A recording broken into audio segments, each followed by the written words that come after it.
मंगलम कौशलेन्द्राय महनीय गुणाब्धये चक्रवर्ती तनूजाय सार्वभौमाय मंगलम। सादर जय जय सियाराम। वर्ष 2026 में लगने जा रहा है अधिक मास।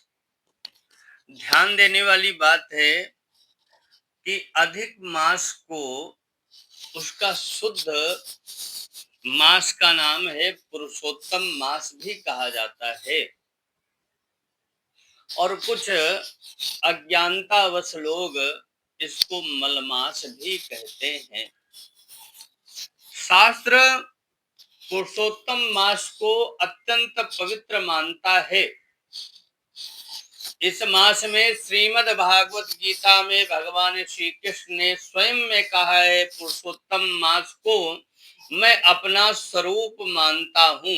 भगवान ने गीता में कहा है, पुनः एक बार बोल रहा हूँ कि मैं पुरुषोत्तम मास को अपना स्वरूप मानता हूँ। अधिक मास में व्रत, पारायण, पवित्र नदियों में स्नान, तीर्थ की यात्रा बहुत ही पुण्यप्रद माना जाता है। अधिक मास प्रत्येक तीसरे मास वर्ष लगता है। फाल्गुन से लेकर और कार्तिक मास के मध्य ही लगता है। ये विशेष ध्यान रखने वाली बात है। जिस वर्ष अधिक मास होते हैं उस वर्ष 12वें स्थान पर 13वें महीने हो जाते हैं। 2026 में पुरुषोत्तम मास 17 मई 2026 दिन रविवार से प्रारंभ होकर 15 जून सोमवार के मध्य रहेगा।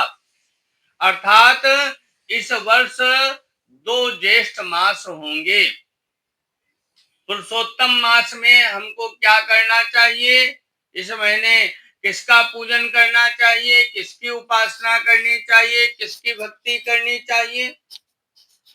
तो कहा जाता है एक दिन का पूजन सामान्य दिनों के 100 दिनों के बराबर फल देने वाला माना जाता है। अगर पुरुषोत्तम मास में अगर आपने एक दिन पूजा कर लिया, किसी आचार्य को बुलाकर अपने घर में अनुष्ठान करवा लिया, तो 100 दिनों के बराबर फल देने वाला माना जाता है।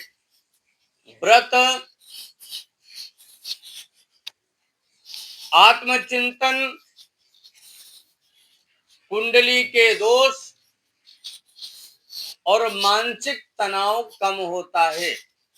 अगर पुरुषोत्तम मास में एक दिन आपने किसी आचार्य को बुलाकर अपने घर में रुद्राभिषेक का अनुष्ठान करवा लिया, या श्रीमद् भागवत महापुराण को श्रवण कर लिया, गीता का पाठ, विष्णु सहस्रनाम का पाठ, दुर्गा सप्तशती का पाठ, पुरुषोत्तम मास में अनुष्ठानों का बहुत ज्यादा महत्व माना जाता है।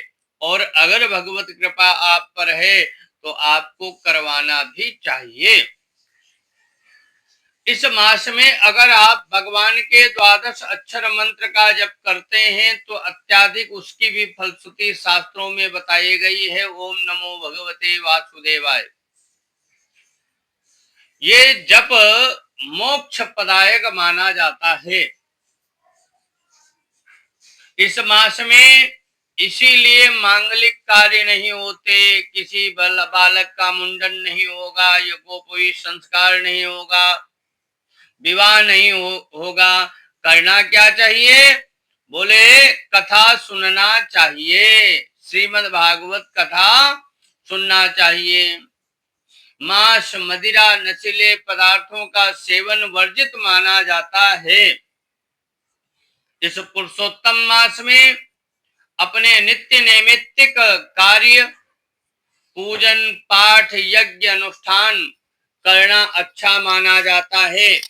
किसी तीर्थ में, बद्री विशाल में, जगन्नाथपुरी में, द्वारिकापुरी में या रामेश्वरम धाम में आप किसी आचार्य, किसी विद्वान के द्वारा श्रीमद् भागवत का मूल पारायण भी करवा सकते हैं, कथा भी श्रवण कर सकते हैं, विष्णु सहस्त्रनाम इत्यादि का पाठ भी करवा सकते हैं। तो पुरुषोत्तम मास का हमारे शास्त्रों में बहुत अधिक महत्व बतलाया गया है। यज्ञ यज्ञादि अनुष्ठान पूजन पाठ इस मास में अवश्य करना चाहिए। सादर जय जय सिया राम।